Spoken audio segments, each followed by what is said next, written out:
və salatu və selamu ala Resulü Nəbiyyina Muhammedin və alə alihi və sahbihi əcməin. Əmmə ba'd.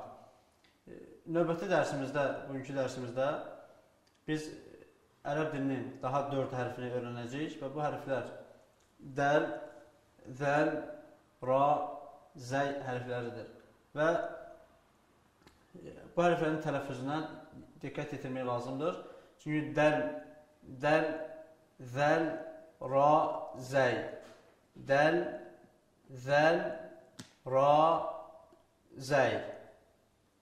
Bu hərflərin deyiliş formları da bu cürdür və xüsusən də ikinci hərfimiz, yəni zəl hərfi pəltəy formada deyilən hərfdir. Və bu hərflər də ötən dərsimizdə götürdüyümüz kimi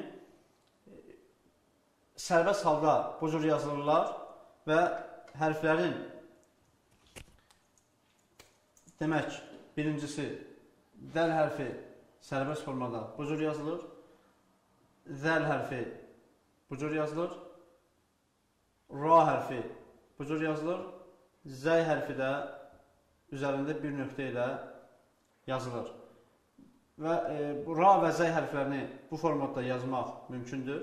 Yəni, əgər götürsək ki, bu dəftərin xəttidir, yəni hərfin qalan hissəsinə aşağı çıxıntı vermək olar və ya əvvəlki yazdığımız formatda yazmaq mümkündür.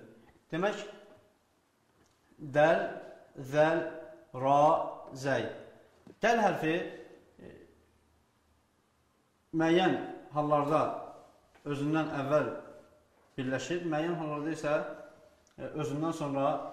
ümumiyyətlə özündən sonra birləşmir. Dəl hərfinin sərbəst forması dediyimiz kimi bu cür yazılır. Əvvəldə dəl hərfi yenə də bu cür yazılır. Çünki özündən sonra dəl hərfi heç bir hərflə birləşmir. Özündən əvvəlki hərfə birləşdiyi imkanı ola bilər. O da çıxıntı verilir və dəl hərfi və sonda da dəl hərfi bu cür yazıla bilər.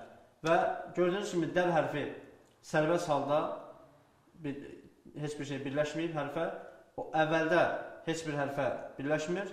Ortada və ya sonda özündən əvvəlki hərfə birləşə bilər. Özündən əvvəlki hərfə, yəni məsələn, ötən dərsimizdəki hərflərdən öyrəndiyimiz hərf, məsələn, B hərfi. B hərfi. Biz B hərfinə dəl hərfini birləşdirə bilərik. Olar, məsələn, B, D. Bu hərflər bir-birinə birləşə bilər. Lakin biz əgər gəlsək burada B-dən öncə dəl hərfini yazsaq, biz bu dəl hərfini B hərfinə birləşdirə bilmərik. Nəyə görə? Çünki dəl hərfi də əlif hərfi kimi və ya zəl hərfi kimi və ya ra və zəy hərfləri kimi özündən sonraki hərfə birləşmir. Bu hərflər əlif, dəl, zəl, ra, zəy.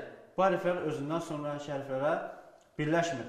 Yəni, bax, görün, şəkildə də görsəniz, hər bir hərfə diqqət yetirin. Görürsünüz, əvvəldə olan forması hərflərin heç birində çıxıntı verilməmişdir. Yəni, bu hərflərin sərbəst yazılan formalardır. Görürsünüz, heç bir fərq yoxdur. Hərfin sərbəst və əvvəldə yazılan formasında, baxın, heç birində fərq yoxdur. Bu, niyə görədir? Çünki bu hərf özündən sonraki hərfə birləşmir. Lakin özündən əvvəlki hərfə isə dəl hərfi birləşir. Göstərdiyimiz kimi B, məsələn, D və ya cim, sonra biz dəl hərfini də ona birləşdirə bilərik. Və ya bu ha da ola bilər, xa da ola bilər. Yəni, bu hərfi özündən əvvəlki hərfi birləşdirmək mümkündür. Lakin özündən sonraki hərfi isə birləşdirmək mümkün deyil. Digər bir ikinci hərfimiz bugünkü dərsimizdə zəl hərfidir. Zəl hərfi üzərində bir nöqtə yazılan hərfdir və eyni ilə dəl hərfinin yazılış formasındadır. Sadəcə olaraq üzərində bir nöqtə qoyulur. Bu hərf pəltəy hərflərdən biridir. Bu, zəl olaraq tələffüz olunur. Zəl. Yəni, məsələn, Quran-ı Kərimdə Əl-Bəqərə surəsinin əvvəlini oxusaq, zəlikəl kitəbu, zəlikə, yəni pəltəy formada deyilən hərfdir. Və bu hərfdə ötən hərf kimi, dəl hərfi kimi eyni qaydada özündən sonra birləşmir. Yəni hərfi özündən sonra başqa hərfə birləşmir, özündən əvvəlki hərfə isə birləşmə imkanı vardır. Və sadəcə onları fərqləndirən, dəl hərfinə fərqləndirən sadəcə bir nöqtədir. Və şəkildə də baxsaq görərik ki, hərfin sərbəst, əvvəldə yazılan forması, ortada və axırda yazılan formasında isə gördüyünüz kimi qırmızı fonla çıxıntı göstərilmişdir. Daha bir hərfimiz, üçüncü hərf bugünkü dərsin, ra hərfidir. Ra hərfi və ya hərfi bu cürdə yazmaq mümkündür, fərq eləməz. Əsas odur ki, dəftərin deyək ki, xəttidir, hərfin yazılışı dəftərin xəttinin altına, xəttin alt tərəfinə düşsün. Demək, bu hərfdə özündən əvvəlki hərf kimi özündən sonra birləşmir. Yəni biz ra hərfini deyək ki, yazmışıq, onu özündən sonraki hərfə birləşdirə bilmərik. Yəni məsələn, deyək, D hərfinə birləşdirə bilmərik. Niyə görə? Çünki ra hərfi özündən sonra çıxıntı vermir. Yəni başqa hərfə birləşmir. Ona görə ondan sonraki hərf də gördüyünüz kimi sərbəst formada yazılır. Və ra hərfinin də orta və son hərfinə formasına baxsaq, görərik ki, ra hərfi özündən əvvələ çıxıntı verə bilir. Yəni, əgər biz götürsək, məsələn, B hərfini yazsaq və B-dən sonra ra hərfini yazmaq istəsək, onda mütləq gərək B hərfi ilə ra arasında bir çıxıntı verək və hərfləri bir-birinə birləşdirək və məsələn, bər sözünü alaq. Və ya ola bilər, olsun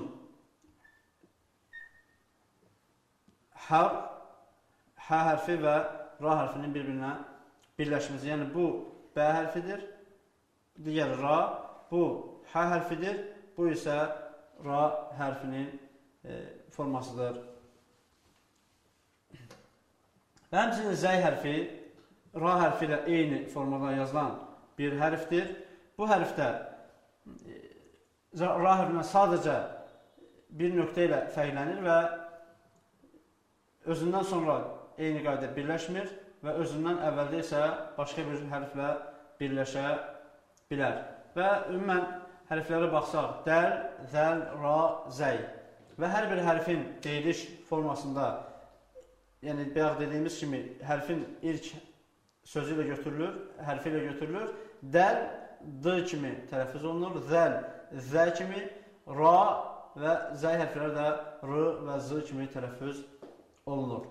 Və ümumən hərflər yəni çox sadə və asan qaydada göstərilir və heç bir çətinlik burada yoxdur. Niyə görə? Çünki əvvəldə biz dedik ki, bu çıxıntılar sadəcə sözlərin bir-birindən əvvəl və ya sonra birləşməsinə görə dəyişən hallardır. Əsas odur ki, biz hərflərin sərbəst formalarını yadda saxlayaq və bu da bizim üçün kifayət edər. Dəl, zəl, ra, zəy hərfləri. Və bu hərflər birləşdirmək üçün, məsələn, müəyyən sözlər götürək. Məsələn, keçən dərsimizdə öyrənmişdik cim hərfi, sonra birləşdirək hə hərfi və onu da dəl hərfi birləşdirək, olur c, hə, də, c, h, d. Və ya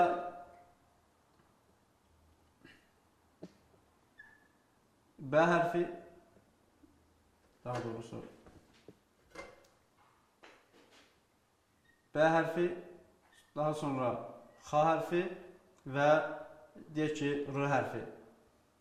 B, H, R. Və həmçinin bu cür istənilən bir sözü biz götürüb, yəni keçdiyimiz hərfləri, yəni 11 hərfi bir-birinə birləşdirib, yəni əlif, bə, tə, sə, cim, hə, xə, də, zə, ra, zəy. Bu hərfləri, keçdiyimiz hərfləri istədiyini digərinə birləşdirib müəyyən bir söz forması ala bilərik. Məsələn, bura, bə, hə, ra hərfindən sonra biz cim hərfi də əlavə edə bilərik. Amma cim hərfindən biz çıxıntı vermirik. Niyə görə? Çünki ra hərfi özündən sonra birləşməni qəbul etmir. Və bu kimi misallarla siz rahatlıqla bu hərflər üzərində sözlər özünüzdən kəşf edib, belə deyək, yəni onun dəftərinizə yazıb öyrənə bilərsiniz. Və bu hərflər də sadədir. ötən hərflər kimi və görürsünüz ki, dəllə zəl bir-birinə yazılış formasında oxşayır, ra-la zə hərfləri də bir-birinə yazılış formasında çox oxşardır və çalışın, yəni ki, yadda saxlamaq üçün sözləri başqa hərflərlə birləşdirəsiniz ki, ümumiyyətlə bütün hərflərdən sözlər birləşdirib, sözlər düzəldib yazasınız ki, ötən dərslərdə də sizin üçün bir təkrar olsun və həmçinin də dərsləri oxuyarkən və yazarkən təbii ki, Allaha dua etməyi və Allah üçün ixlaslı olmağı da unutmayın və bugünkü dərsimiz də bu qədər. İnşallah gələn dərsimizdə görüşərik. Vəssalamu aleykum və rəhmətullahi və bərəkatuhu.